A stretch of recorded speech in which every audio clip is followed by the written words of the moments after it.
Hello football সমর্থক, আজকে আপনাদের কাছে আমি এসেছি একটি দুঃখজনক বিষয় শেয়ার করতে যে আমাদের প্রিয় খেলোয়াড় লিওনেল মেসি সে হয়তো ভেনেজুয়েলার ম্যাচ দিয়ে তার আর্জেন্টিনা দেশে তার জাতীয় দলের হয়ে শেষ ম্যাচটি খেলতে যাবেন। এই ম্যাচটি ঘিরে আর্জেন্টিনা দেশের সমর্থকদের রয়েছে বিভিন্ন উন্মাদনা। আমরা সোশ্যাল মিডিয়ায় লক্ষ্য করেছি যে এই ম্যাচটির টিকিট অনেক দ্বিগুণ হয়ে গিয়েছে, কিন্তু তাই এই দ্বিগুণ টাকা দিয়ে তারা কিনতে আগ্রহ আর্জেন্টিনার সমর্থকরা। এবং লিওনেল মেসি সে বার্তা ইন্টার মায়ামির থাকাকালীন সময় এটি দিয়েছে যে হতে পারে এটি তার দেশের মাটিতে তার শেষ ম্যাচ খেলবেন, এবং সেই প্রস্তুতি নিয়ে সে মাঠে যাবেন এবং তার ফ্যামিলি, বাচ্চা এবং তার ফ্যামিলির আরো অন্যান্য যে সদস্য সবাইকে এই ম্যাচটি দেখার জন্য আহ্বান করেছেন এবং তাদেরকে নিয়ে একত্রে সেই ম্যাচটি সে উপভোগ করবেন এবং খেলবেন। জানি না এই ম্যাচে লিওনেল মেসি কতটুকু সময় খেলেন।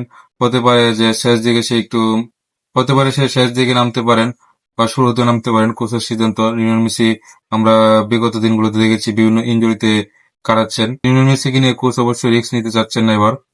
ফুটবল বিশ্বে এটা একটা বেদনার বিষয় যে লিওনেল মেসির দিন শেষ হয়ে আসছে। লিওনেল মেসি খুব শীঘ্রই অবসরে চলে যাবেন এবং আন্তর্জাতিক ক্যারিয়ারকে উনি বিদায় জানাবেন। এটা আমাদের জন্য অনেক কষ্টের, এটা বলতেও কষ্ট হচ্ছে যে লিওনেল মেসিকে আমরা হয়তো আর্জেন্টিনা জাতীয় দলে বিশ্বকাপের পরে আর দেখবো না।